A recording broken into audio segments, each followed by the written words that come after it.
إن أصحاب الجنة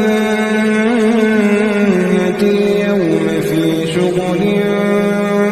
فاكهون هم وأزواجهم في ظلال